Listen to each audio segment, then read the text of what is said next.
Hi எல்லாருக்கும் வணக்கம். இன்றைக்கி நம்ம பார்க்க போகிறது ஒரு ஸ்வீட் ஐட்டம். அது என்னென்னா அவல் பாயாசம். அதுக்கு தேவையான பொருட்கள் என்னென்னு பார்க்கலாம். சிவப்பு அவல் ஒரு 3/4 கப் எடுத்திருக்கேன்.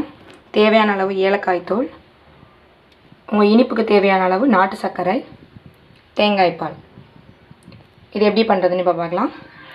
இந்த 3/4 கப் அவலை ஒரு 2 தடவை வாஷ் பண்ணிவிட்டு ஒரு டம்ளர் தண்ணியில் 1 ஹவருக்கு முன்னாடியே நான் ஊற வச்சுருக்கேன். இது பாருங்கள், நல்லா தண்ணி அப்சர்வ் பண்ணி நல்லா ஊறிருக்கு.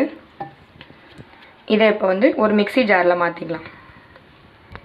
நான் 3/4 கப்பில் அவலை 1 டம்ளர் தண்ணி வச்சு ஊற வச்சேன். அது கிட்டத்தட்ட 1.5 கப்பு கிடச்சிருக்கு.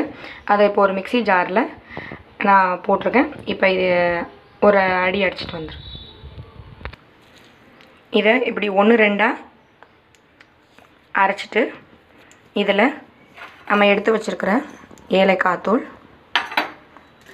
தேவையான அளவு நாட்டு சர்க்கரை, தேங்காய் பால்,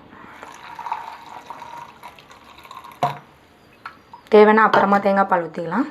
ஓரளவு ஊற்றிட்டு இதை ஒரு அடி அடிச்சுட்டு வந்துடுறேன். இது மையாக அரையணும்னு அவசியம் இல்லை. நம்ம போட்டிருக்க நாட்டு சர்க்கரை இதில் மிக்ஸ் ஆனால் போதும். இப்போ நம்ம எடுத்துடலாம். அவல் பாயாசம் ரெடி. இப்போ நம்ம இதை ஒரு பவுலுக்கு மாற்றிக்கலாம். அவ்வளோதாங்க, நம்ம அவல் பாயாசம் ரெடி. இதை அடுப்புலலாம் வச்சு சூடெல்லாம் பண்ண வேணாம். இதை அப்படியே சாப்பிட்டா ரொம்பவே டேஸ்ட்டாக இருக்கும். நாட்டு சர்க்கரை மட்டும் உங்களுக்கு தேவையான அளவு போட்டுக்கோங்க. ஓகேங்களா?